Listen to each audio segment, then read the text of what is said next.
ইয়া রাব্বাল আলামিন। আল্লাহ, তুমি না কোরআনে বলেছো বান্দা যতই গুনাহ করবে আমার কাছে তাওবা করলে আমি তোমারে মাফ করে দেব। মনে বড় আশা নিয়ে আল্লাহ তোমার শাহী দরবারে ভিক্ষুকের মতো হাত বাড়াইলাম। তুমি যদি ক্ষমা না করো, কে আমাদেরকে ক্ষমা করবে? কে আমাদের মাফ করবে? ভিক্ষুকে একজনের কাছে ভিক্ষা না পেলে আরেকজনের কাছে পায়। এক দুয়ার থেকে বিতাড়িত হলে আরেক দুয়ারে যায়। তোমার দরবার থেকে যদি মাহরুম হয়ে যায়, বিতাড়িত হয়ে যায়, কার কাছে যাব? কে আমাদেরকে ক্ষমা করবে?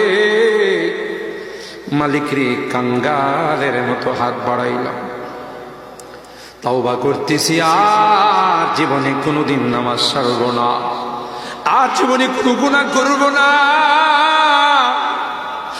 আর জীবনে কোনোদিন বেপরদায় চলব না, আর কোনোদিন সুদি লেনদেন করব না।